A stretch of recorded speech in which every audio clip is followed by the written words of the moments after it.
디모데후서의 말씀을 우리가 새벽마다 또 함께 보게 되는데요. 이 디모데후서는 우리가 어제까지 보았던 디모데전서와 같이 사도 바울이 디모데에게 보내는 편지입니다. 물론 시기적으로는 많은 차이가 있지만 적어도 수신자가 디모데라는 사실은 동일하다는 것이죠. 디모데전서에 의하면 디모데는 바울에 의해 에베소 교회에 어떠한 문제들을 해결하기 위하여 보내어진 그런 상황이었습니다. 그리고 이 디모데후서의 편지를 받기까지 계속해서 에베소 교회에 머물러서 교회를 잘 섬기고 또한 세워 나아가고 있었던 것 같습니다. 자, 이 두 편지 모두가 다 디모데를 위한 것이다라는 것은 분명하죠. 자, 그런데 하지만 이 편지들 가운데 목적에는 조금 차이가 있는 것 같습니다. 디모데전서가 에베소 교회의 문제를 해결하기 위한 그러한 내용이다 보니 이 편지의 이 문체들이나 서식들이 대안을 제시하거나 또는 디모데 스스로 본이 되어서 문제를 해결하는 그런 권면의 중심들로 이루어져 있다는 것, 그것이 특징이라면 거기에 반해 디모데후서는 로마 감옥에 갇혀서 이 바울의 마지막 편지죠. 마지막을 앞두고 보낸 편지로서 이 복음의 사역을 끝까지 충성되게 잘 감당하기를 위로하고 격려하는 그러한 내용들이 담겨져 있는 편지다라고 볼 수가 있습니다. 오늘 이러한 관점에서 우리가 다 소개하자면 너무 길겠지만 이러한 관점에서 디모데후서를 우리가 살펴본다면 바울의 그 마음을, 디모데를 향한 마음을 조금 더 우리가 깊이 헤아릴 수 있지 않을까 생각되어집니다. 오늘 이 디모데후서, 이 사도 바울의 마지막 편지이자 정말 마음으로 나온 그 아들 디모데에게 보낸 이 편지의 처음을 이렇게 시작하고 있습니다. 1절에 보니 하나님의 뜻으로 말미암아 그리스도 예수 안에 있는 생명의 약속대로 그리스도 예수의 사도된 바울은, 여기서 보니까 자신을 먼저 소개하며 시작하고 있는데요. 좀 재미있는 것은 디모데가 사도 바울에 대해서 얼마나 잘 알고 있겠습니까? 그럼에도 오늘 사도 바울은 먼저 자신을 다시 한번 소개하고 시작하고 있다라는 것입니다. 이미 자신이 사도라는 사실을 충분히 알매도 그렇게 소개하고 있는 것이죠. 이것은 무엇을 의미하냐면 자신의 삶, 즉 사도 바울 자신의 삶이 사도로서 충성되게 그리고 온전하게 예수 그리스도의 이름을, 그 무게를 가지고 살아왔다는 것을 디모데에게 다시 한 번 더 일러주고 깨워주고 있다라고 생각할 수가 있습니다. 특별히 오늘 말씀해 보니 생명의 약속대로라는 수식어를 붙여서 자신을 소개하고 있는데요. 이것을 볼 때에 자신의 마지막이 또한 가까웠음을, 자신이 이제 이 모든 사역들의 마지막이 가까웠음을 이 디모데에게 은연중에 표현하고 있다는 것을 보게 되어지는 것이죠. 종합하자면 그렇습니다. 나의 마지막이 가까워 오기까지 나는 예수 그리스도의 사도된 바울, 사도된 자로 나는 지금까지 충성되게 잘 살아왔다라는 것을 표현하고 있는 것이죠.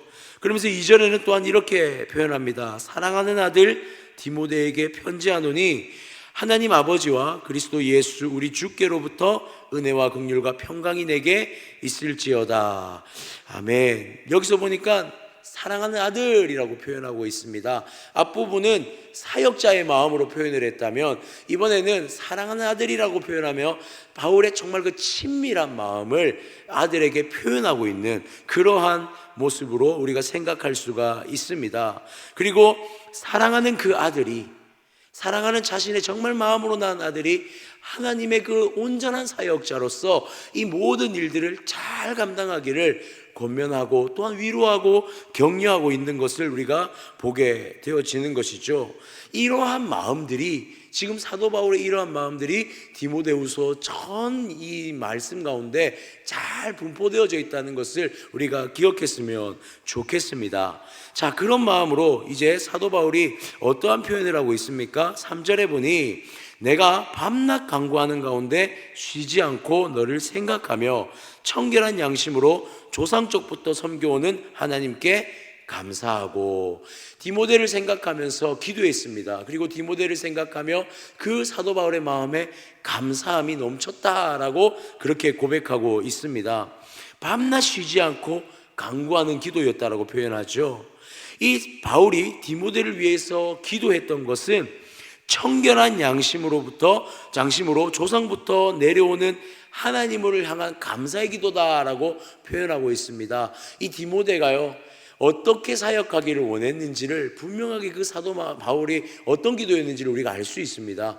디모데가 조상적부터 오는 그 믿음, 그러니까 그 신실한 조상들의 믿음을 가지고 신실하게 사역하기를 밤낮으로 기도했다라는 거예요.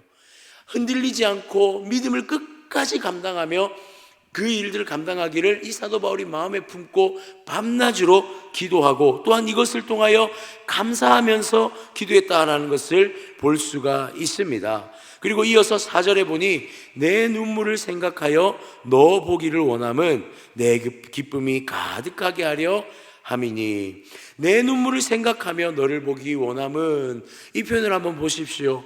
에베소 교회의 많은 문제들이 이 디모데 전서를 보면서 우리가 살펴보았지 않습니까? 교회 안에 있는 많은 문제들을 디모데가 얼마나 힘들게 감당했겠습니까? 디모데가 이 일들을, 교회에 일어나는 여러 문제들을 손에 끌어안고 기도하며 감당하는 그 모습을 생각할 때마다 사도 바울의 마음에, 그 눈물 흘리며 기도하며 사역하고 있을 디모데가 얼마나 마음에 걸렸겠습니까? 이 모습을 상상하며 기도하고 있는 거예요. 이 모습을 기억하며 생각하면서 기도하고 또한 감사하고 있었다라는 것이죠. 그 디모데를 향해서 온전한 위로와 그 격려가 전해지기를 원했다라는 것입니다. 나아가 5절을 볼까요? 이는 내 속에 거짓이 없는 믿음이 있음을 생각함이라. 이 믿음은 먼저 내 외조모 로이스와 내 어머니 유니게 속에 있더니 내 속에도 있는 줄을 확신하노라. 아멘. 여기서 보니까요, 그 눈물을 가지고 사역하고 있을 디모데를 생각하지만 그 안에 확신이 있었대요. 어떤 확신이 있었습니까? 그 할머니인 로이스와 그 어머니인 유니게의 모습을 생각하니, 디모데가 그 할머니의 신앙을 물려받아 잘 감당하고 있을 것이라는 또한 그 믿음에 확신이 있었다라고 오늘 사도 바울이 고백하고 있습니다. 바울에게 있어서 디모데는 너무 귀한 동력자이자 아들이었던 것 같습니다. 어쩌면 바울에게 있어 그 인생에 단 한 사람의 동력자를 꼽으라고 한다면 아마 이 디모데였지 않았을까라는 생각이 들 정도로 정말 마음에 사랑을 품고 기도하며 간구했던, 그리고 자신의 마음에 감사함을 주었던 그런 동력자였음을 이 짧은 몇 구절을 통해서도 우리는 발견할 수가 있습니다. 디모데전서와 다른 점이죠. 온전한 신뢰가 담겨 있고 위로와 격려가 물씬 드러나는 그러한 모습들을 볼 수 있습니다. 그리고 6절의 말씀에 이어서 보면 내가 나의 안수함으로 내 속에 있는 하나님의 은사를 다시 부릴 듯 하게 하기 위하여 너로 생각하게 하노니, 이것은 무엇이냐면 나에게도 배웠던, 바울에게도 그 신앙을 전수받았다는 것을 사도 바울은 굉장히 감격스럽게 생각했던 것 같아요. 자신이 가르쳤던 그 제자가, 아들이 너무나 열심히 사역하고 있는 모습을 생각하니, 그리고 그것이 얼마나 많은 열매로 나타날지를 기대하니 그 마음이 참 기뻤던 것 같습니다. 하나님께서 우리를 보실 때 어떤 마음이실까요? 하나님께서 주님의 일을 감당하고 있는 우리들을 볼 때에 하나님은 과연 어떤 마음이실까요? 하나님은요, 우리가 하나님의 그러한 사역들을 감당하며 이럴 때 참 기쁠 것 같습니다. 사역의 어떠한 결과, 우리가 하나님의 일을 하는데 어떠한 성과를 거두었다는 것에 하나님의 관심이 더 많지는 않은 것 같아요. 하나님은 지금도 믿음으로 그 일을 감당하고 있다는 것, 우리가 믿음으로 끝까지 그 일을 감당하며 달려가고 있는 것, 그것을 보시면서 하나님은 정말 기뻐하시지 않을까, 그런 생각이 들게 되어집니다. 나아진 환경, 상황, 성과, 열매 너무 중요하죠. 이것이 중요하지 않다는 것은 아닙니다. 그러나 하나님의 진짜 관심은, 하나님이 우리를 이 땅에 세우신 그 목적에 대한 관심은 우리가 포기하지 않고 주님의 일을 끝까지 감당하고 있는 것, 우리 주님은 그것에 정말로 기뻐하실 것이며 그것으로 말미암아 우리 가운데 참된 기쁨의 충만함 또한 허락하신다는 것을 우리가 발견할 수 있게 되더라는 사실이죠. 그렇습니다. 하나님께서는 우리의 모든 사역 가운데 성과를 원하시는 것이 아닙니다. 우리를 통해서 대단한 성과를 이루어내기를 원하는 것은 아니다라는 것이죠. 우리가 결과를 가져야지만 칭찬하시는 분이 아니다라는 사실을 기억했으면 좋겠습니다. 때로는 열매가 보이지 않는다 할지라도 열심히 성실하게 신실하게 주님의 일을 감당할 때에 우리 주님 기뻐하실 줄 믿습니다. 그리고 믿음의 확신 가지고 끝없이 도전하는 그 모습을 기억하고 생각하시고 또한 그것을 보실 때에 우리 하나님이 참으로 기뻐하는 사역, 그러한 동력 사역자가 아닐까 생각하게 되어지더라는 것이죠. 지금 이 시대는 결과 만능주의 시대입니다. 이 시대는요, 어떠한 결과가 나타나야 합니다. 그리고 우리는 이 시대에 부름받은 하나님의 성도입니다. 그러나 우리는 세상의 풍조를 따르지 않음을 기억했으면 좋겠습니다. 하나님이 우리에게 어떤 결과를 요구하시는 분이 아니라는 것, 지금 맡겨진 자리에서 믿음을 저버리지 않고 끝까지 달려가고 있는 것에 기뻐하시는 우리 하나님이신 줄 기억하며 나아가는 우리가 되어지기를 주님의 이름으로 축복합니다. 아멘. 이어서 사도 바울은 이러한 마음을 가지고 디모데를 향하여서 이제는 위로와 격려의 권면을 하고 있는 것을 보게 되어집니다. 6절 말씀을 다시 한번 볼까요? 그러므로 내가 나의 안수함으로 내 속에 있는 하나님의 은사를 다시 부릴 듯하게 하게 위하여 너로 생각하게 하노니. 디모데의 마음에 다시 부릴 듯한 어떠한 마음이 일어나기를 기대하고 있는 것이죠. 자, 그러면서 무엇을 권면하냐면 7절에 보니 하나님이 우리에게 주신 것은 두려워하는 마음이 아니요 오직 능력과 사랑과 절제하는 마음이니. 자, 하나님의 마음을 품으라라고 권면하고 있습니다. 특별히 이 마음을 이렇게 소개합니다. 능력, 그리고 사랑, 절제의 마음을 품으라, 이렇게 소개하고 있다는 것이죠. 이 세 가지는요, 사람이 갖추고 있는 것은 아닌 것 같습니다. 이것은 분명히 성령님께서 주시는 능력이고 사랑이고 절제입니다. 즉 하나님의 마음을 품기 위해 하나님께 성령을 구하라고 권면하고 있다라는 것이죠. 그것을 구함으로 무엇을 감당해야 된다라고 말하고 있습니까? 8절에 보니 그러므로 너는 내가 우리 주를 증언함과 또는 주를 위하여 갇힌 자 된 나를 부끄러워하지 말고 오직 하나님의 능력을 따라 복음과 함께 고난을 받으라. 오늘 이렇게 권면하고 있습니다. 자, 복음을 증거하는 것에 부끄러워하지 말라, 그렇게 말하고 있습니다. 주님을 증언하는 일에 또는 사도 바울 자신이 갇혀 있는 것에 대해서 부끄러워하지 말라. 이것은 무슨 의미입니까? 우리가 단순히 그냥 부끄러워 이런 의미가 아니라는 거죠. 우리가 주님의 일을 감당하다 보면은 누군가가 우리를 볼 때에 비난하거나 비판할 정도의 그것이 과연 그것 왜 그렇게까지 복음의 일을 감당해야 돼? 라고 할 정도의 상황들이 발생할 수 있다는 사실이에요. 이러한 고난들이 충분히 올 수 있다는 사실을 우리는 애초에 복음의 일을 감당할 때에 염두에 두고 시작하라는 것입니다. 충분히 그런 일이 올 것이고 그 일에 대해서 두려워하지 말라는 거예요. 그러니까 이 부끄러워하지 않음 안에는 어떤 의미가 있습니까? 두려워하지 말라는 것입니다. 주님의 일을 감당하면 어디서든 우리는 이런 부끄러움과 수치를 당할 수 있다는 사실이에요. 그러나 이것을 권면하고 있습니다. 무엇으로요? 하나님 주신 능력을 구함으로, 절제를 구하고 사랑을 구함으로 감당하라라고 분명하게 말하고 있다는 사실이죠. 또한 이어서 사랑과 절제에 대해서 이야기하는데요, 교회 안에서 마주하게 될 모든 마찰들, 모든 사람들을 목회적으로 돌봐야 하는 상황들, 아마 바울은 이것을 계속해서 끊임없이 고민했을 것입니다. 에베소라는 교회를 감당하며 얼마나 어려운지 사도 바울이 그 마음을 알았을 것이고, 그리고 권면함에 무엇으로 감당하랍니까?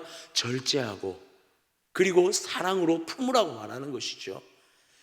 우리가 하나님의 사역을 감당함에 우리의 의지가 드러나려고 할 때가 너무나 많습니다. 나의 생각이 드러나려고 할 때가 많고요, 마치 내가 생각하고 결정한 것이 최선이라고 생각할 때가 많습니다. 주님의 일을 감당하는데도 우리의 생각이 정말 솟구쳐 오르는 그런 상황들이 너무나 많지 않습니까? 사도 바울 오늘 디모데에게 그렇게 권면합니다. 그런 순간에 절제하라고 권면합니다. 그런 순간에 무엇을 보게 하십니까? 영혼을 사랑하는 그 사랑을 품으라고 말하고 있습니다. 나의 의지를 드러내는 것보다 더 중요한 것이 무엇입니까? 한 영혼의 실족함이죠. 한 영혼의 하나님 앞에 회복됨이죠. 오늘 사도 바울은 디모데에게 그런 참된 목회자가 되라고, 그런 참된 사역자가 되라고 권면하고 있다라는 사실입니다. 그렇습니다. 바울은 복음이 모든 사람에게 완벽하게 다가가지는 않는다라고 말하고 있습니다. 이것을 감당함에 있어 고난이 다가온다라고, 너에게 해일과 같이 밀려올 것이라고 말하고 있는 것이죠. 그러나 이 고난을 기쁨으로 성령의 능력을 구하고 사랑과 절제를 구함으로 감당하기를 원하고 있다라는 사실입니다. 사랑하는 성도님들, 복음에 동참하는 삶은 언제나 고난이 수치와 고난이 동반되어진다는 사실을 기억했으면 좋겠습니다. 그 고난은 우리를 흔들 만한 고난일 것입니다. 그 고난은 우리를 넘어뜨릴 만한 고난일 것입니다. 그렇기에 그 강력한 고난에 대응할 수 있는 것은 성령의 능력을 구하는 것밖에 없음을 믿으시기 바랍니다. 하나님 앞에 기도해야 합니다. 하나님 앞에 끊임없이 간구해야 합니다. 그것으로 우리는 주님의 능력을 힘입어 영혼을 사랑해야 하고, 우리의 의지가 드러남보다 하나님의 뜻이 드러나기를 기대하며 사역해야 할 줄 믿습니다. 그렇기에 우리는 이 말씀 안에서, 그리고 기도함 안에서 선조들이 이루어내었던 그러한 믿음의 역사들을 바라보며 다시 한번 하나님의 부르심의 일들을 잘 감당해야 할 줄 믿습니다.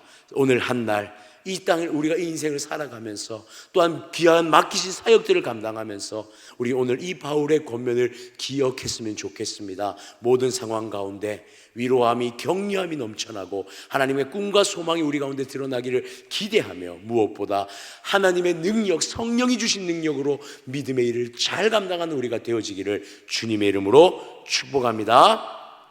기도드리겠습니다.